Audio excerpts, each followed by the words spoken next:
মধ্যে যে যত বেশি কোরআনকে মহাব্বত করেছে, কোরআনকে দিলের মধ্যে আঁকড়ে ধরে রেখেছে, মহান রব্বুল আলামিন দুনিয়ার মধ্যে তার সম্মান যেভাবে বাড়িয়ে দিয়েছেন, আখিরাতের মধ্যে সেভাবে বাড়িয়ে দিবেন ইনশাআল্লাহ। আমরা ইতিমধ্যে দেখতে পেয়েছি বাংলাদেশের অনেক প্রত্যন্ত অঞ্চলের আনাচে কানাচের অনেক দরিদ্র ফ্যামিলির সন্তানেরা এবং অনেক পরিবারের ছোট ছোট সন্তানেরা হাফেজ হয়ে আজকে বিশ্বের দরবারে বাংলাদেশকে পরিচিতি লাভ করেছে। আজকে হাফেজ কোরআনের মাধ্যমে বিশ্বের মধ্যে বাংলাদেশকে খুব ভালোভাবে চিনছে মানুষ। রাষ্ট্রের প্রেসিডেন্ট থেকে শুরু করে সর্বস্তরের যারা বড় বড় ব্যক্তিত্ববান মানুষ আছে সবাই হাফেজে কোরআনদের সাথে ছবি তোলার জন্য পাগল হয়ে যাচ্ছে এবং একটু দেখার জন্য, এক নজর দেখার জন্য মানুষ পাগল হয়ে যাচ্ছে। কেন? কোরআনের জন্য। এই জন্যে জীবনকে যদি বেশি দামি বানাতে চান তাহলে জীবনের চাইতে কোরআনকে বেশি বেশি করে চান, মহব্বত করে চান, ভালোবেসে চান।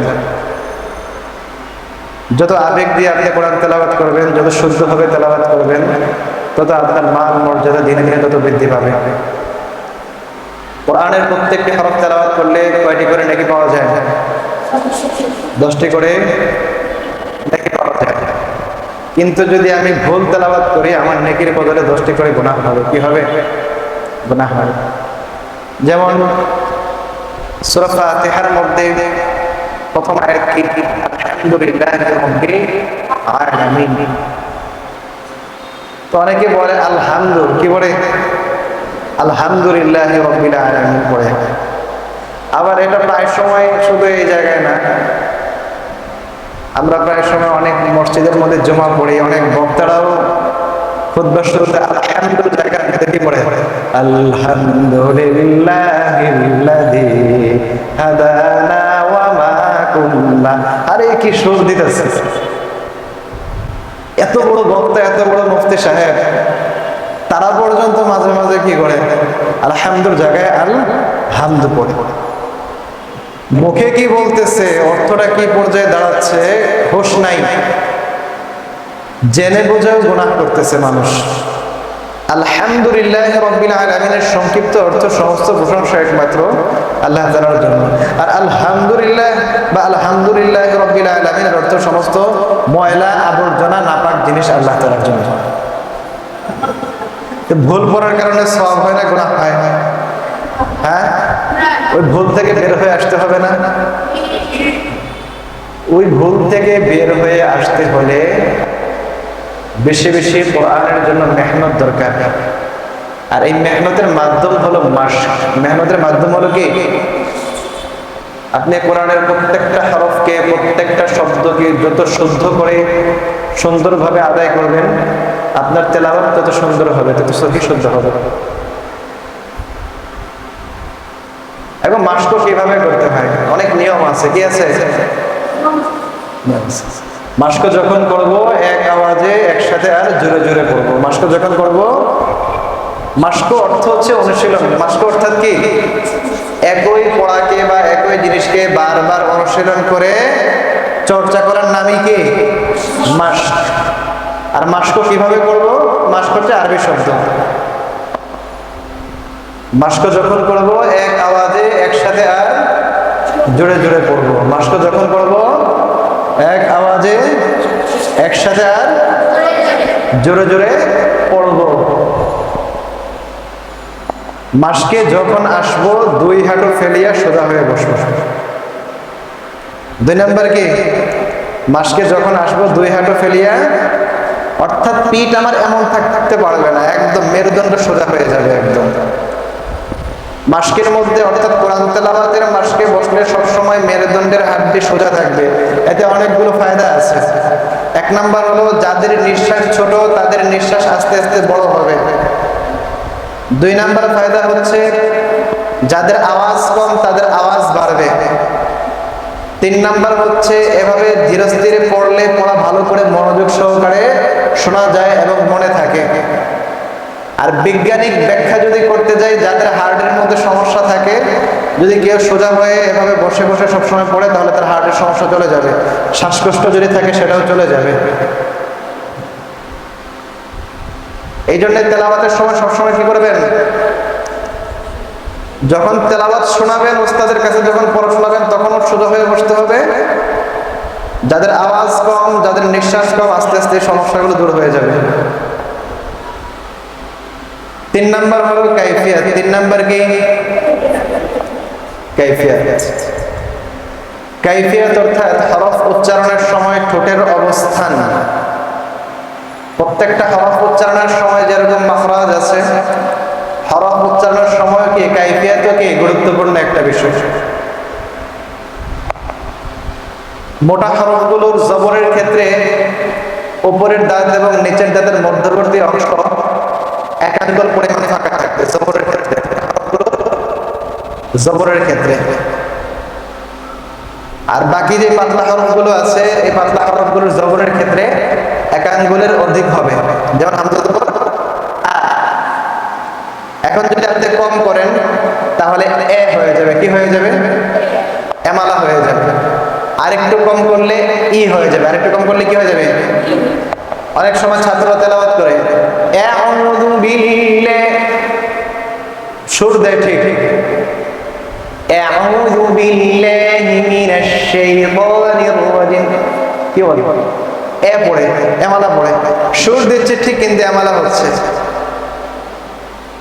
জবরের সময় যে কাইফিয়াতটা পাতলা হরফের ক্ষেত্রে কয় আঙ্গুল থাকে? এক আঙ্গুলের অধিক। এটা তো মাথায় রাখতে হবে। মোটা হরফগুলো এক আঙ্গুল, পাতলা হরফগুলো এক আঙ্গুলের অধিক। আ কি বলতে হবে? আ। তারপরে পেশের ক্ষেত্রে ঠোঁট কিন্তু চওড়া থেকে গোলাকার হয়। প্রত্যেকটা হরফে, শুধু ওয়াও ছাড়া প্রত্যেকটা হরফের কাইফিয়াত ম্যাক্সিমাম চওড়া থেকে গোলাকার হয়। যেমন হামজা পেশ উ, সরাসরি উ বলবেন না। দাল পেশ দু না, লু। কি বলবেন? লু। কি বলবেন? লু। মনে থাকবে। ঠোঁট পেশের ক্ষেত্রে ওয়াও ব্যতীত বেশিরভাগই ঠোঁট চওড়া থেকে, কোন হরফের মধ্যে যদি পেশ থাকে তাহলে চওড়া থেকে কি হয়? গোলাকার হয়। যেমন র পেশ রু, র পেশ রু, রাই পেশ রু। ডিরেক্টলি ঠোঁট ভুল করবেন না, গু এভাবে বলবেন না। অনেক সময় হরফের সিফাত পরিবর্তন হয়ে যেতে পারে। কাইফিয়াত তিন নাম্বার কি? প্রত্যেকটা হরফের কাইফিয়াত গুলো খেয়াল রাখবেন। পাতলা হরফগুলোর কাইফিয়াত অর্থাৎ মুখের ঠোঁটের অবস্থানটা অতিরিক্ত কি থাকে? চড়া থাকে। অতিরিক্ত চড়া থাকে। জবরের ক্ষেত্রে এক আঙ্গুলের অধিক, জেরের ক্ষেত্রে এক আঙ্গুলের কম। আর পেশের ক্ষেত্রে ঠোঁট চড়া থেকে গোলাকার। মোটা হরফগুলোর জবরের ক্ষেত্রে উপরের দাঁত এবং নিচের দাঁতের মধ্যবর্তী অংশ এক আঙ্গুল ফাঁকা থাকবে। তারপর ঠোঁট অতিরিক্ত চড়া হবে না, চড়া হবে কিন্তু অতিরিক্ত চড়া হবে না, স্বাভাবিকভাবে কি থাকবে? ঠোঁট চড়া থাকবে। জেরের ক্ষেত্রে এক আঙ্গুলের কম, পেশের ক্ষেত্রে ঠোঁট চড়া থেকে গোলাকার হবে, খেয়াল রাখবেন। তারপর হচ্ছে 4 নাম্বার, মাশক করার ক্ষেত্রে 5টা জিনিসের লক্ষ্য রাখা। কয়টি জিনিসের লক্ষ্য রাখতে হবে? 1 নাম্বার হচ্ছে হরফান, অর্থাৎ আপনি যে হরফটা পড়তেছেন এই হরফটা তার মাখরাজ থেকে, তার সিফাত থেকে উস্তাদের মতো অবিকলভাবে উচ্চারণ হচ্ছে কিনা খেয়াল রাখতে হবে। 2 নাম্বার লাফজ ওয়ান, মানে শব্দ, প্রত্যেকটা শব্দ আলাদা করে আদায় করার চেষ্টা করা। যেমন আলহামদু একটা শব্দ, লিল্লাহি একটা শব্দ, ইয়াকা একটা শব্দ, নাবুদু একটা শব্দ। আপনি যদি ইয়া বলে কানাবুদু একসাথে মিলাই দেন তাহলে অর্থ পাল্টে যাবে। তো মাশকের সময় এবং যখন তেলাওয়াত করবেন প্রত্যেকটা শব্দকে আলাদা করে সূক্ষ্মভাবে শুদ্ধ উচ্চারণে আদায় করতে হবে। তারপর সওতান মানে আওয়াজ, তাল, সুর। আওয়াজ, তাল, আপনি যেই সুরে তেলাওয়াত করেন না কেন ওই সুরটা ঠিকঠাক রেখে তেলাওয়াত করবেন, অথবা ওস্তাদ যে মাপামাতে আপনাকে মাসুল করেছেন মাকামাটাকে রাখা, ফলো করা এবং ওই গতিটা ফলো রাখা। তারপর হচ্ছে ওয়াকফান, মানে ওয়াকফ, প্রত্যেকটা ওয়াকফগুলো খেয়াল রাখা। যেমন ওয়াল ফাজর, আপনি বলছেন ওয়াল ফাজর, কোন রকম ছেড়ে দিচ্ছেন। ওয়াল আরদ, আপনি বলেন ওয়াল আরদ, হয় না? মানে প্রত্যেকটা ওয়াকফ, হুজুরের আরেকটা ওয়াকফ বলছেন যেমন ইনশা, আপনি ইনশা বলে হামজাটাকে নরম করে ফেলছেন, ইনশা, শেষ শেষ। প্রত্যেকটা ওয়াকফগুলো সূক্ষ্মভাবে কি করা, আদায় করতে। অনেক সময় ওয়াকফের মধ্যে গলত লাগলে 5 নাম্বার কেটে দেয়, এই জন্য ওয়াকফের মধ্যে ভুল করা যাবে না। তারপর ওয়াহিদ ইতিদান, অর্থাৎ প্রত্যেকটা আয়াতের শুরু, শব্দের শুরু, শেষগুলো, শুরুগুলো কিভাবে উস্তাদ জি পড়াইতেছে এগুলো কি রাখা, খেয়াল রাখা। শুরু থেকে শেষ পর্যন্ত কি পড়লাম, এই জিনিসগুলো কি খেয়াল রাখা।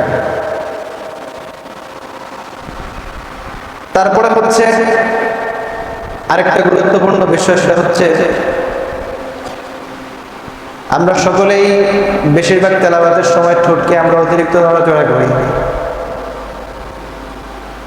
ওয়াও এবং পেশের উচ্চারণ ছাড়া কোনো সময় ঠোঁট গোলাকার হবে না কোনো হরফের মধ্যে। ওয়াও এবং পেশের উচ্চারণ ছাড়া কোনো সময় ঠোঁট গোলাকার হবে।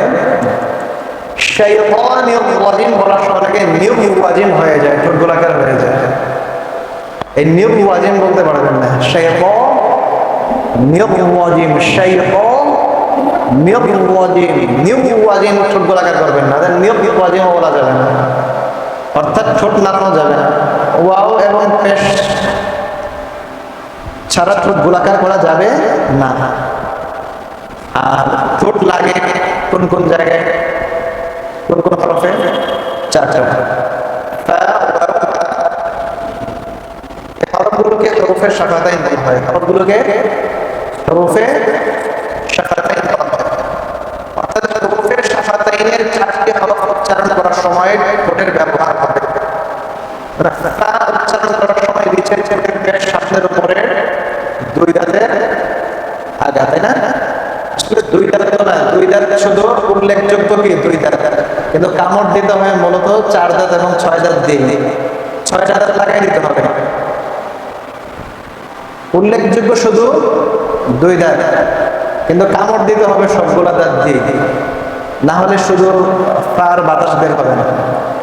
আমরা 2 দাঁত ঠিক আছে, কিন্তু 2 দাঁতটা এমন ভাবে লাগাই হবে মানে ফার বাতাসই বের হয়। যেন মাথায় রাখতে হবে উল্লেখযোগ্য 2 দাঁত, কিন্তু 6টা দাঁত দিয়ে কি করা লাগে, নিচের ঠোঁটের পেটকে কামড় দেওয়া লাগে, এই জিনিসটা খেয়াল রাখবেন। আর আগেই বাতাস বের করে নেবেন। অনেকের দাঁতের আঘাত দেখা যাচ্ছে না, আর ঠোঁট কিন্তু বের করে না, এই যে এভাবে কিন্তু না, অর্থাৎ বা এবং মিমের মাখরাজের মধ্যবর্তী স্থানে কামড় দিতে হবে। ঠোঁটটা একটু ঘোচায় নেন ভিতর দিকে,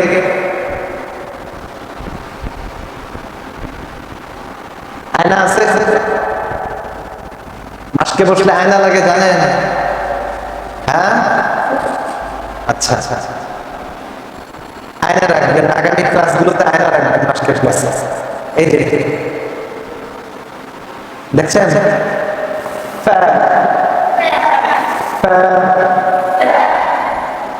তো একদিন বের করে দেন না, এরকম করে দিয়ে আমি, ঠিক আছে? বায়ের মাখরাজের শেষ, মিমের মাখরাজের শুরু, এই জায়গার মধ্যে ফাটা মোটা দেওয়া লাগবে।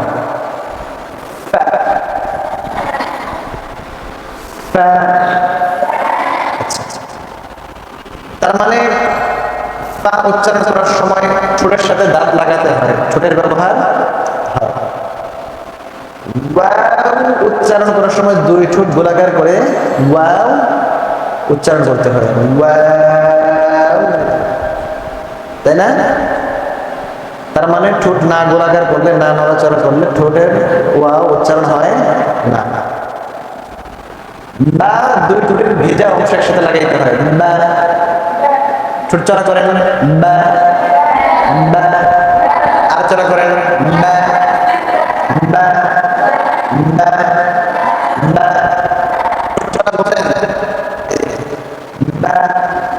মুস্কি আর সিদ্ধান্ত সময় এখন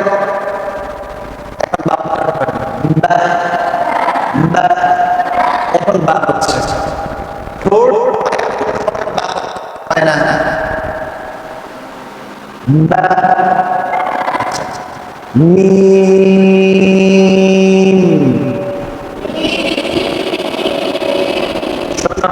মিম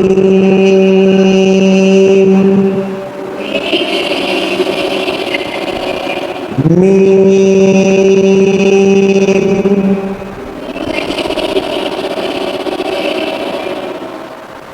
তার মানে এই চারটা হরফকে হরফে শাফাতাইন হরফে শাফাতাইনের কয়টা হরফ চারটা কা ওয়াও বা মিম এবং পেশ ব্যতীত অন্য কোনো হরফ উচ্চারণের সময় দুই ঠোঁট নড়বে না একদম দুই ঠোঁট নাড়ানো যাবে না কিন্তু বেশিরভাগ আমাদের নড়ে যায় কোন কোন জায়গায়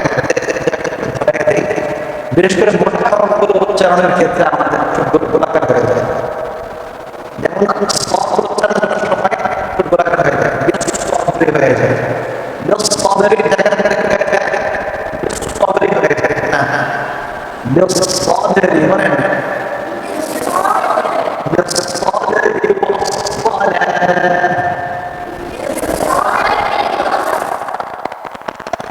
এই যে অনেকে সবার বেশিরভাগ 90% সিনের আওয়াজ পাচ্ছে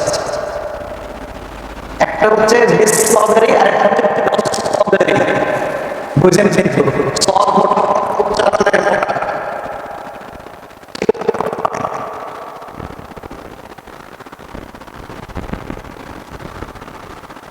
সিফাতুল লাযিমা কাকে বলে জানেন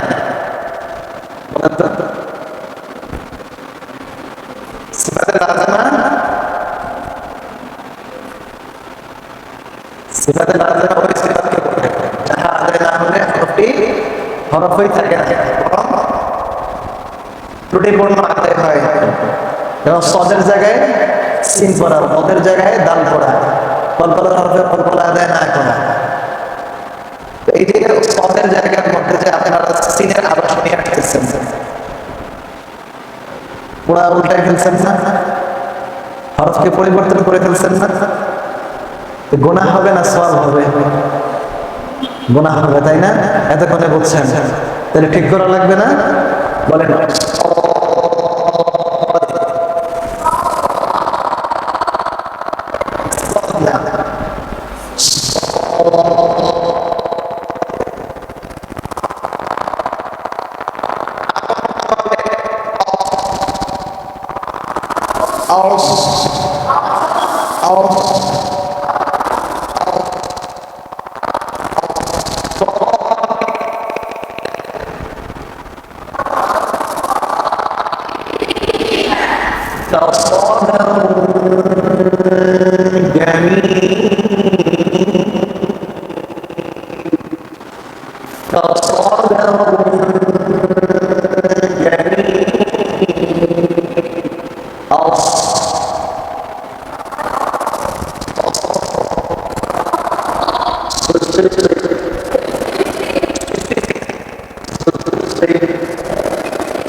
اهدنا الصراط المستقيم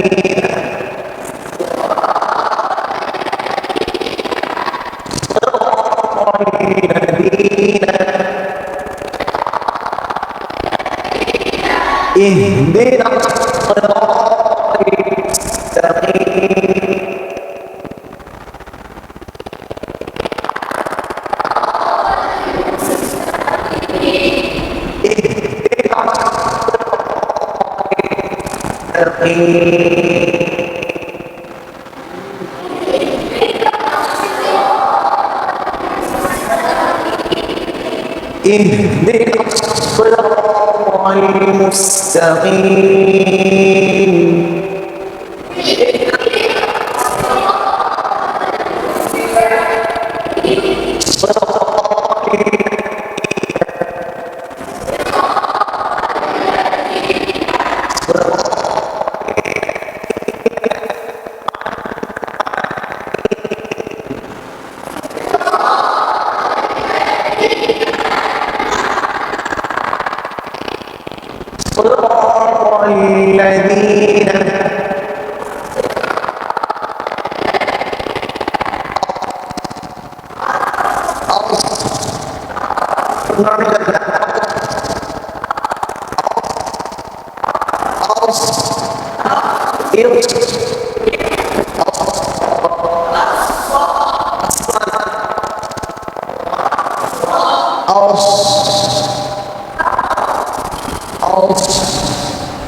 হবে না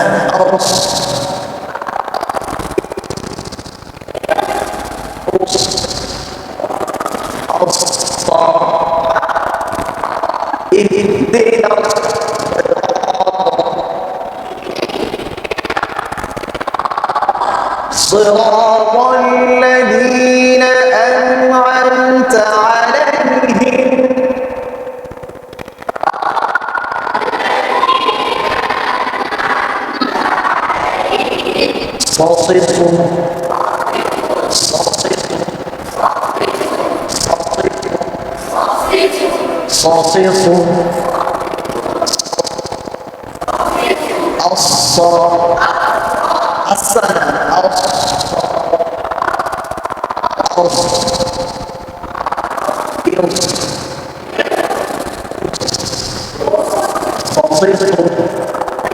اهدنا الصراط المستقيم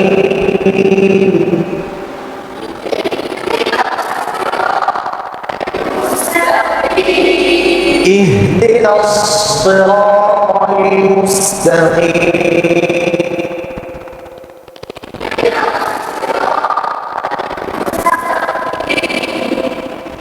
তারপরে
তারপরে তারপরে কি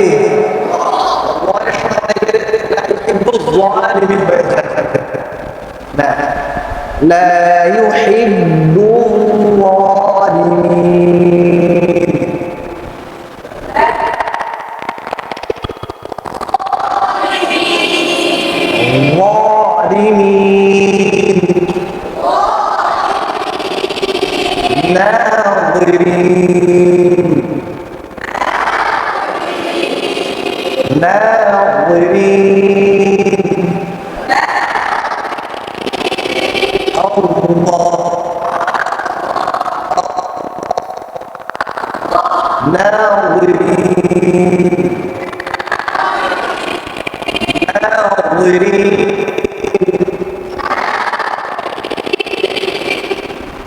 سبحانك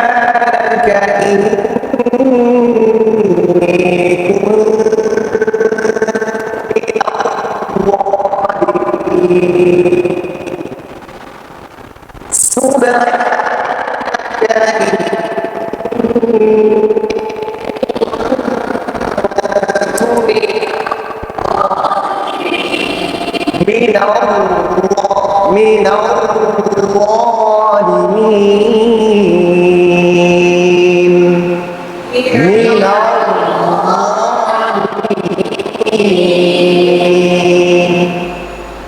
তারপরে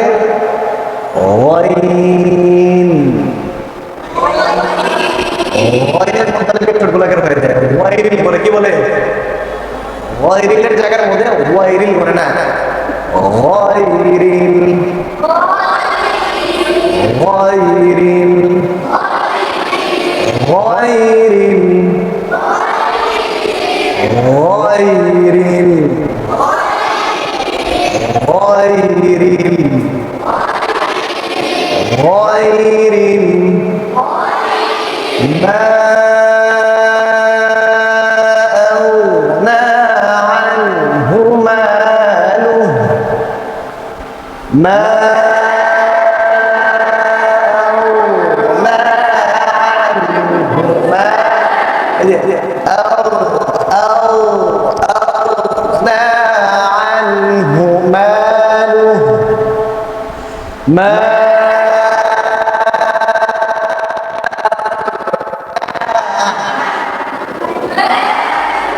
আও ফুট বন্ধ হয়ে গেল আও করে গোলাকার হয়ে গেল বন্ধ হয়ে গেল আও হয়ে গেল আও আও এই দেখেন মা না আনহু মালু মা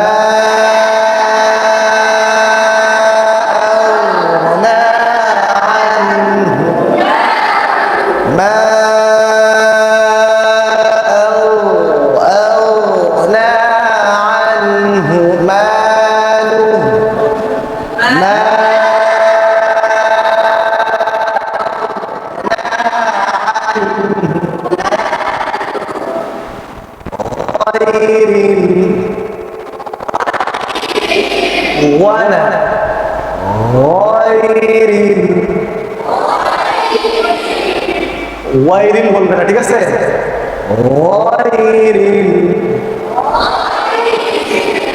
ওয়াইরিল তারপরে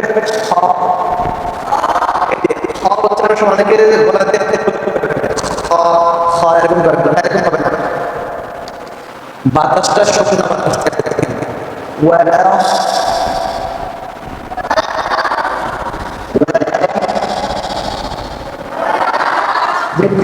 ঘের ঘের একটা আওয়াজ আছে না এটা হবে না না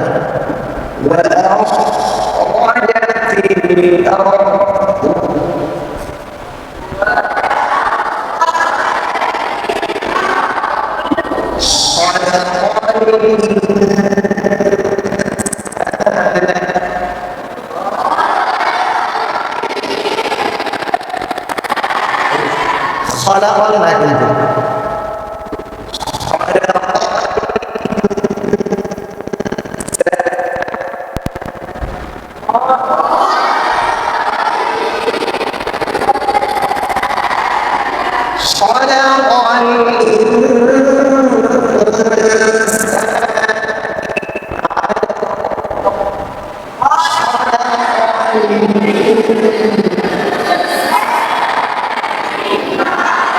ميم علق